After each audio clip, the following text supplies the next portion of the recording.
Las noticias en contexto con Adela Coriad. Bienvenidos, gracias por estar en Contexto. Me da muchísimo gusto saludarle y que nos acompañe. Hoy vamos a conversar con el doctor Francisco Bustamante, es economista, también es una persona que nos va a ayudar a entender la situación de la Caja de Seguro Social en el tema de las reformas que se están tratando de efectuar. Y esto con respecto a muchas dudas que ha habido acerca, pues, de cómo se puede realmente lograr un compromiso por parte del poder de turno para poder cumplir con los aportes económicos que se encuentran en el proyecto de ley de la Caja de Seguro Social, las reformas que serán discutidas en la Asamblea Nacional. Déjenme saludar a nuestro invitado. Muchísimas gracias. Gracias. Don Francisco Bustamante, por estar con nosotros. Estoy muy agradecida del tiempo que está en esta agenda suya apretadísima, la conozco, y que puede dedicar a nuestra audiencia. No voy a perder mucho tiempo en la introducción, nada más me gustaría dar un aporte general acerca de los dineros o del dinero que va a tener que poner el gobierno con respecto al balance de las finanzas en la Caja de Seguro Social. Han hablado de 996 millones, más aparte de 30, etcétera, o sea que al final se convierten aproximadamente en 1.500, si no me falla la memoria. ¿Es así? Sí, esa cifra que estamos mencionando es básicamente el déficit del programa de beneficio definido que se necesita financiar. Correcto. Entonces, la definición de esa cantidad responde a una visión de que hay dos temas que hay que diferenciar. Uno es el déficit del programa tal como está y otro es la sostenibilidad del sistema. La reforma apunta a las dos cosas. Por un lado, define un financiamiento de 1.200, 1.500 millones necesarios para cubrir el déficit y un nuevo concepto de sistema para darle sostenibilidad al mismo. Son las dos grandes cosas que el sistema coloca. Bien, hay preocupación, pero yo me pregunto, por ejemplo, para el gobierno de turno, ¿qué implica este sacrificio de tantos millones, tomando en cuenta que nuestros presupuestos también son limitados y eso estamos muy apretados con respecto a la forma en que nos endeudamos? Porque se habla mucho de que esto vendría pues de las recaudaciones fiscales. Sí. Pero a mí me gustaría entender cuál va a ser la fórmula entonces que se va a implementar para poder lograr ese tipo de recaudación y contar con esta plata. Sí, ahí tenemos varios temas. El primer tema es que tenemos un presupuesto ya sobredimensionado, donde no necesariamente los ingresos que se ponen es garantizado el 100% que se van a dar. En ese panorama, ¿de dónde sale el aporte que se le va a necesariamente transferir a la caja? El gobierno central hizo sus análisis y tomó varias cifras. Una de esas cifras es que sin aumentar ni variar los impuestos, tú puedes aumentar la recaudación atendiendo a varios elementos. Uno es mejorar la recaudación del ITBMS, el IVA, el impuesto al valor agregado, que tiene muchas filtraciones y muchas evasiones. Eso debe aportar el grueso de los recursos porque se estima que hay una evasión de cerca de 1.700 millones, se está calculando que vamos a tener ahí un 70% menos de eso, por lo menos como una meta inicial de recaudar. Esa es la primera. La segunda es que la ley de responsabilidad fiscal anterior establecía que un porcentaje de los dineros del canal iban al Fondo de Ahorro de Panamá. Fue un reclamo que hubo en la mesa que parte de los fondos del ahorro de Panamá fueran a las pensiones. Y en este momento, de una manera muy creativa, dice, bueno, esa obligación de pasar ese dinero al Fondo de Ahorro de Panamá va a pasar a la Caja del Seguro Social.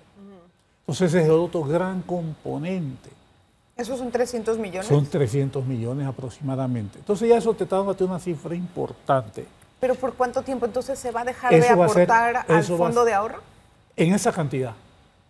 Acuérdate que el Fondo de Ahorro tiene varios ingresos. Uno de esos es los excedentes del Fondo de Ahorro de Panamá.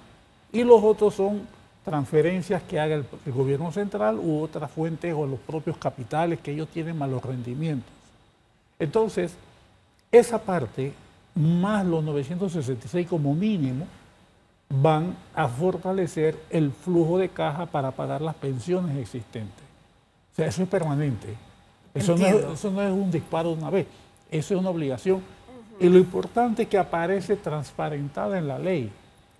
En el pasado aparecía como un fideicomiso que empezaba en 150, 75 millones y llegaba hasta 120, 140 y ahí se estabilizaba, sabiendo que no era la cantidad necesaria. Ahora se está poniendo la cantidad mínima necesaria para poder financiar ese déficit. Entonces yo tengo una pregunta. ¿Cuál va a ser la estrategia en la DGI para poder recolectar todos esos impuestos que antes o desde hace muchos años no han podido ser recolectados? ¿Cuál va a ser la fórmula? Interesante pregunta. Eso ya venía un proceso de informatización del manejo de las cuentas. La DGI va a tener que hacer un esfuerzo tremendo en esa modernización que lleva. Y aquí hay una cosa importante. La población tiene que colaborar. Porque mucha de la evasión es que la gente, cuando vas a comprar, dice... Te piden, ¿quiere factura o no? Sin factura. Y todo el mundo dice, dámela sin factura. Ese sin factura es el dinero que justamente se está filtrando y que se necesita para pagar las pensiones. Entonces, la solidaridad de la sociedad en cuanto a pagar el tributo es indispensable. Entonces, son dos maneras.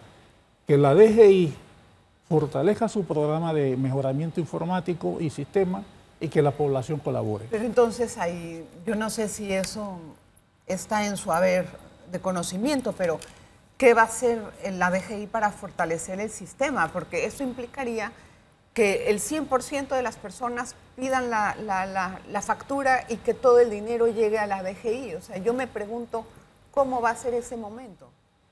Esa es una de las grandes demandas, uno de los retos, desafíos que tiene la ley. La ley, como yo he dicho antes, no es la ley perfecta. Lo perfecto sería que tuviera plata y la pusiera. Sí. La plata tiene que ser recogida de la calle, sin afectar ya los compromisos que hay. Y entonces eso le pone una presión a la DGI, ahí no tenemos duda. Hay que hacer ese trabajo, hay que hablar con la DGI, que es la que maneja cómo lo va a hacer. Es que ahí se van los focos ahora. Déjeme hacer una pausa, un momentito, doctor Bustamante. Vamos a regresar enseguida con más. No se vaya, por favor. En breve regresamos con En Contexto. Gracias por continuar en sintonía. Hoy conversamos con Francisco Bustamante, es asesor en materia económica y de todo esto de la Caja de Seguro Social. También fue subdirector de esta entidad. Bueno, y en la pregunta del millón, señor Francisco, ¿qué pasa si no se recauda la cantidad que se está pensando? ¿De dónde va a salir la compensación? La presión caería sobre los tributos recaudados y tendría un impacto en la capacidad del Estado de hacerle frente a las obligaciones que ya tiene contractualmente asumida o presupuestada, por lo menos. Afectaría la capacidad del Estado inevitablemente. Pero eso va a poner en problemas al Estado y al déficit fiscal nuevamente, porque ¿cómo vamos a cubrirlo? ¿Tendría que ser con deuda? No necesariamente, habría que hacer una restricción de gasto. Hay un artículo en la Constitución, creo que es el 275, que dice que el Estado, cuando tiene evidencia de que los ingresos esperados no se van a dar, puede hacer un ajuste en el presupuesto. Es constitucionalmente válido.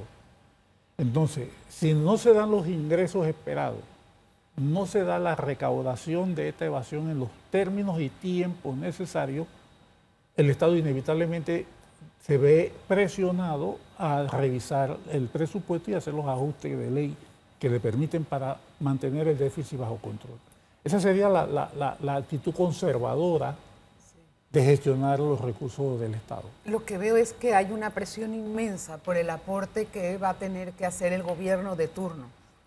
En ese sentido, preocupa un poco la sostenibilidad del proyecto hacia futuro, porque si no se recauda eso, si hay una contracción y luego no hay mucha, no hay demanda, ¿qué haríamos? Adelita, este es un castillo de distintas piezas. Sí.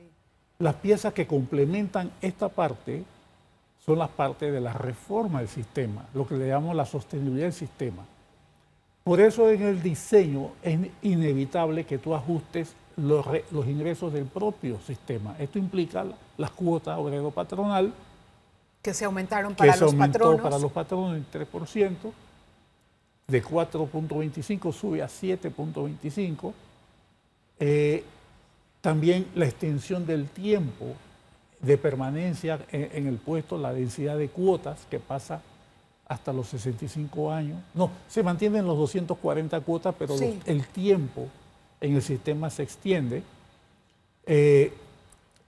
Son los otros componentes de este castillo. ¿Que eso compensa? Que eso debería compensar. En algún momento puede compensar. Debería compensar. Ahora, la otra cosa que me gustaría saber es, por ejemplo, ¿cuál va a ser la fiscalización para evitar en ese sentido las cuotas de los empresarios, para evitar que no se paguen las cuotas de los empresarios? La fiscalización que hace la Caja. Excelente que pregunta. Necesita un sistema tecnológico moderno y no lo tiene. Entonces yo me pregunto, ¿cómo le van a hacer? ¿Quitaron la prescripción? Eso lo entiendo, pero ahora ¿cómo van a fiscalizar que se paguen las cuotas? Hay un proceso de modernización del sistema de manejo de la morosidad. Sí. El sistema contempla fortalecer los cobros judiciales y las multas. El sistema, o sea, las multas y las sanciones se elevan de manera tal de que le conviene más al empresario cumplir.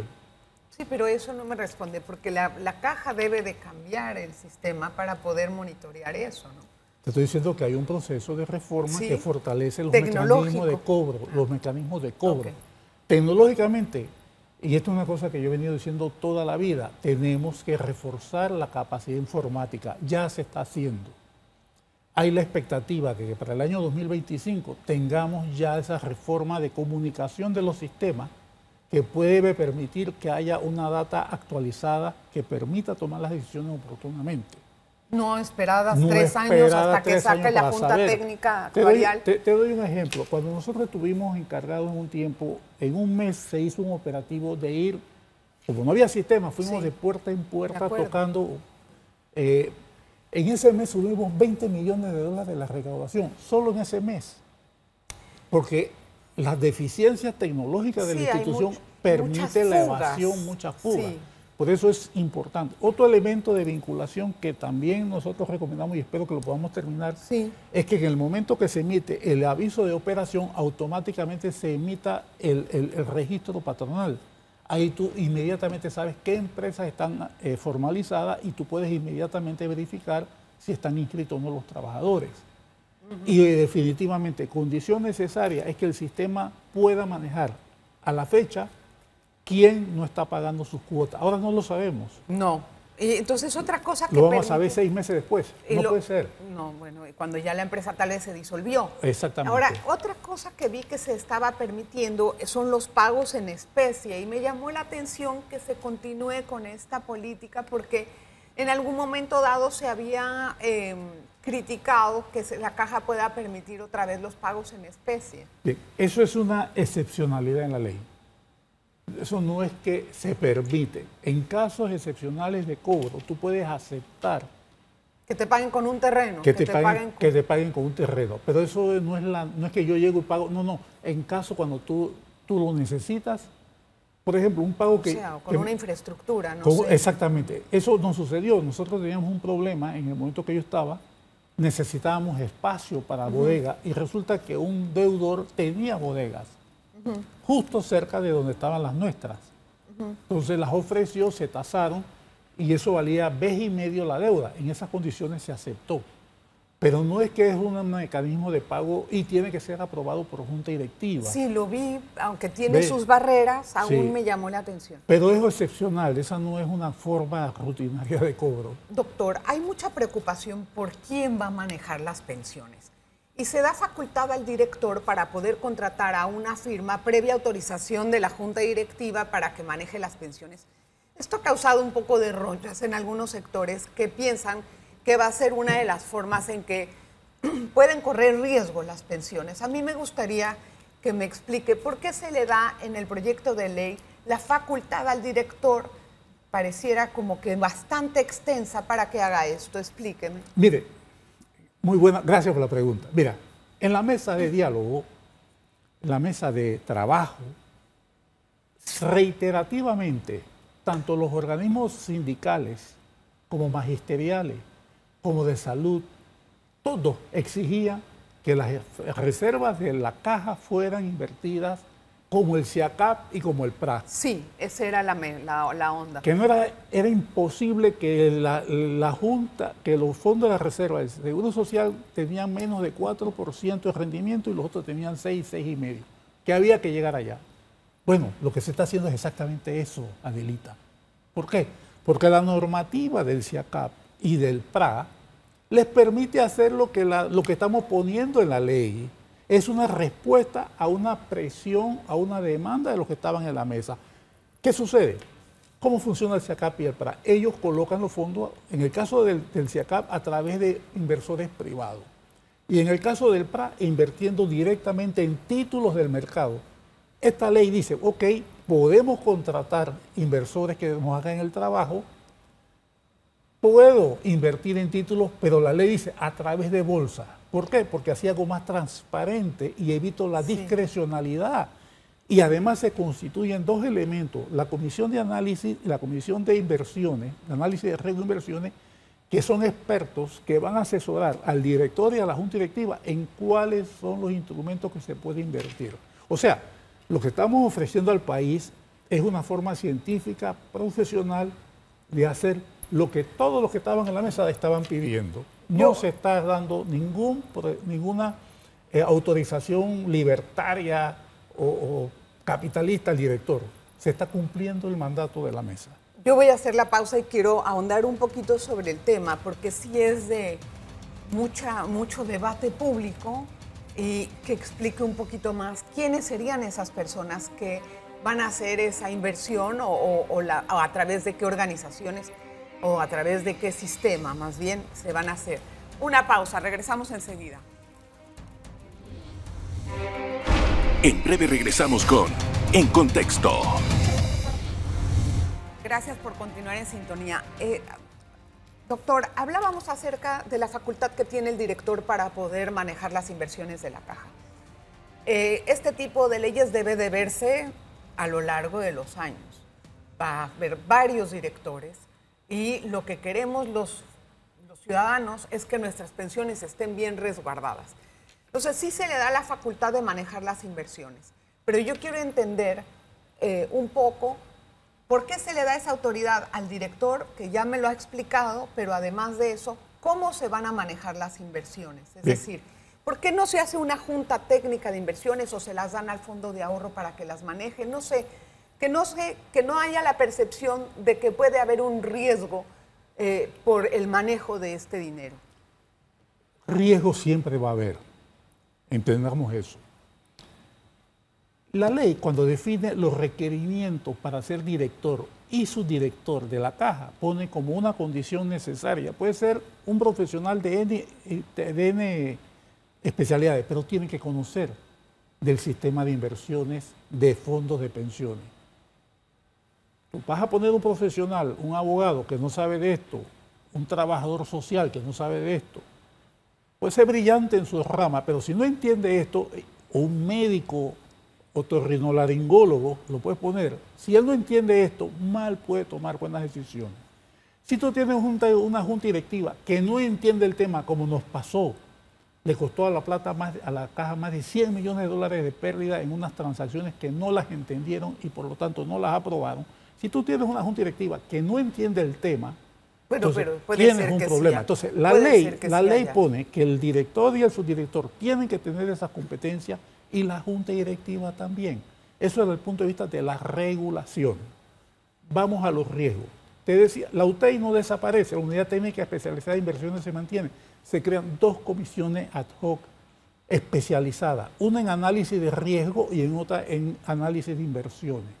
Esas dos entidades van a hacer exactamente lo que me estás diciendo. O sea, que va a ser dentro de la caja. Esos elementos van a proveer el sustento técnico al director y a la junta para hacer la decisión. Y voy un paso más allá. Como la Contraloría tiene una ley que le dice el control previo, nosotros, la Caja, a finales de diciembre, en el mes de diciembre a más tardar, tenemos que someter a la Junta un plan de inversiones donde las posibles opciones se pueden hacer, que a su vez ellos la aprueban y va a la Contraloría y la Contraloría te da una aprobación anticipada diciendo estos rubros que tú dices que vas a invertir, háganlo, y la Contraloría posteriormente verifica que se haga. Yo quiero decirte, en ningún momento se le está dando al director una protección emperador, como han dicho, de que él es el dueño de la Caja. Eso no existe. Él es un funcionario limitado por la ley y obligado a hacer lo que la ley le dice. Le hago una pregunta peor, entonces. Si algo sale mal, ¿quién paga eso? La responsabilidad sobre quién cae. La responsabilidad del director queda. Hay cosas, si es porque él tomó una decisión al margen del concepto técnico, al margen de los análisis, él cometió un delito. Ponte que a mí me están diciendo, ¿sabes qué? Tú no debes depositar en ese banco. O tú no debes tomar ese riesgo. Y tú lo tomas, tú te estás exponiendo y vas asumiendo la responsabilidad porque tú violentaste un procedimiento. Todo el mundo sabe, y usted sabe también, doctor, que en la economía, entre más alto el porcentaje de retorno, más es el riesgo que se da. Así es. Entonces, uno tiene que saber muy bien dónde pone el dinero. Pero ¿ese dinero se va a invertir localmente o también se va a invertir a nivel internacional? Los fondos de pensión que las personas que critican a la Caja ponen de ejemplo, por ejemplo, el fondo noruego, los fondos de Qatar, son fondos que invierten en todo el mundo. Igual nosotros lo vamos a hacer, se entonces puede si eso es así, hacer, no es que se tiene que hacer. ¿Es una alternativa? Es una alternativa. Que si mañana nosotros tenemos una serie de retornos, podemos hacerlo. Y mira, yo estuve hablando con amigos que conocen el tema, y dicen, mira, los retornos en bolsa, descontada inflación, son alrededor del 6%. Mucho más arriba de eso. Y ese es uno. Y el otro es que la ley te permite ir a dos tipos de fondos con mayor amplitud. Los de renta fija, que son los bonos de deuda, los bonos, y los de renta variable, que son acciones en sectores productivos. Que eso sí un poco más Entonces, arriesgado. se está abriendo el abanico. Por supuesto que hay más riesgo. Por eso es inevitable tener dos niveles de decisión técnicos internos. Porque además pasa una cosa, tú puedes tener un genio, pero si no tiene el apoyo técnico, que haga los numeritos, que haga los análisis, no lo puede hacer toda una persona. Nada más para culminar, ¿cuál va a ser la función que van a tener estas dos juntas de las que usted me habló, la de inversión y la de riesgo? ¿Al final el director decide o tienen que tomar en cuenta esa decisión? Tiene que tomarlas. Mutatis mutandis serían como unos oficiales de cumplimiento que le dicen, estas son las reglas, estas son las normas, estos son los riesgos, este es el panorama que tú puedes hacer. Si él ignora esos consejos, él está violentando la propia normativa de la ley, que él tiene que usarlos. La Junta Directiva tiene que usarlos para apoyarse en ello. Y se ponen requerimientos de conocimiento y experticia para ser miembro de esos grupos, de esas unidades. ¿Usted ve esencial que el director tenga esa facultad o si se cambia, cómo podría cambiarse? Alguien tiene que tomar la decisión. ¿No puede ser colectiva? Cuando es colectiva, se diluye la responsabilidad. Se diluye. Ya eso lo vivimos cuando nosotros quisimos hacer una transacción con unos bonos, que era el momento de venderlo, que nos daba a dar una ganancia adicional de 138 millones de dólares. Y no se pudo, me acuerdo. No se pudo porque la Junta se asustó y no nos dejaron colgados de la brocha. Bueno, al final tuvimos que sacarlo de la reserva para pagar las pensiones. En esta ocasión, si el director violenta un consejo técnico, una recomendación, pasa por encima de ella, él tiene la responsabilidad y la ley lo establece. Él es responsable de esas decisiones. Ese es un tema muy interesante que requiere de un análisis profundo. La verdad es que está muy interesante todo lo que nos ha dicho hoy doctor Francisco. De llevarlo a la práctica es un reto muy grande, pero muy, muy grande. La Caja tiene un tremendo reto, es llevar adelante esta reforma. Muy grande es el reto que está planteado. Gracias, doctor. Gracias, le agradezco Adelita, de verdad por estar con nosotros. Puntos innovadores está aclarándonos. Gracias, de verdad. Y gracias a usted siempre por estar con nosotros en Contexto.